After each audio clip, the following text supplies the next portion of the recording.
So ADA delta, or adaptive gradient delta,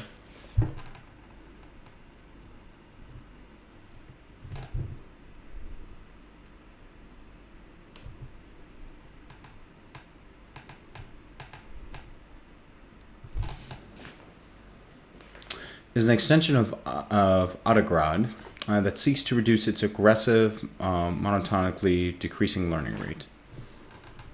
So, extension of ADA,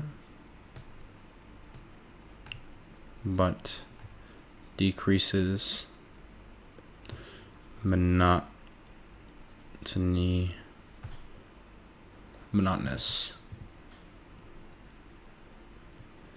nature of speed with ADA.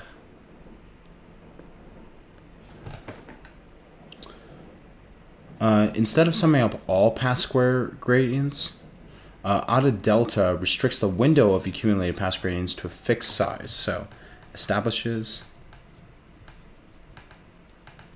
a fixed size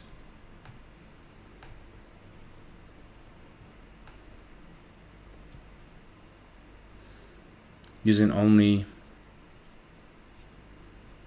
the most recent gradients, unlike summing all past squares.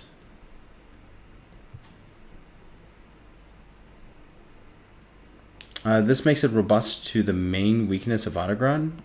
The ADA delta update rule is similar to the root mean square propagation, but with a more sophisticated way of changing the learning rates. It eliminates the need to set a default learning rate, which is a significant advantage over ADA and root mean square.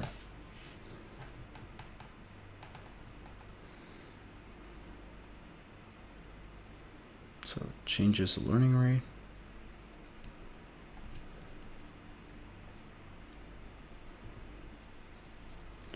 For more adaptive data that isn't as monotonous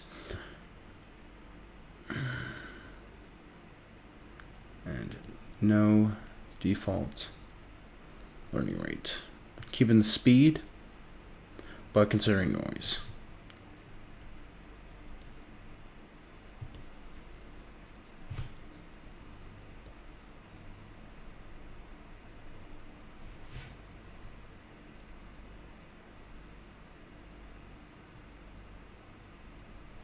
Let's go over the symbols. So the following symbols that we have for ADA delta will be the following: E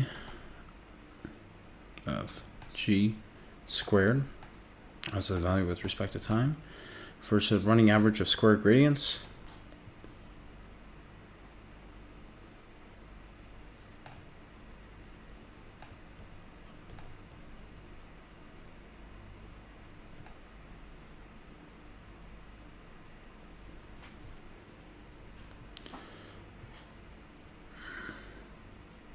The following symbol here is P, refers to the decay rate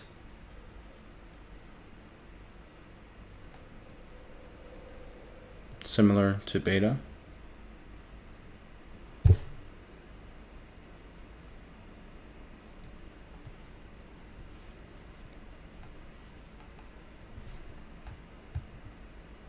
In atom optimizer. Then we have delta theta t, which is a parameter update vector at a specific time.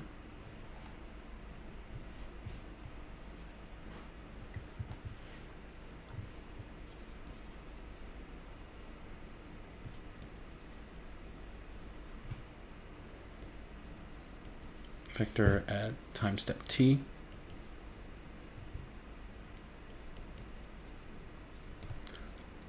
And then epsilon, on the other hand,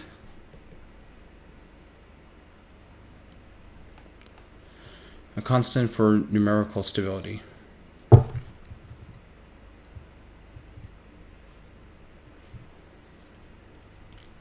Constant for numerical stability.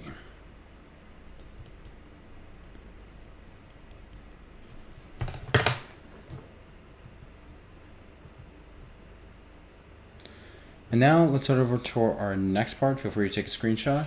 But now we will be adapting to our next optimizing algorithm, Nesterov accelerated adaptive moment estimation, or NADAM. And so yeah, thank you very much for taking time to watch this. If you found this video helpful, be sure and feel free to please like and subscribe.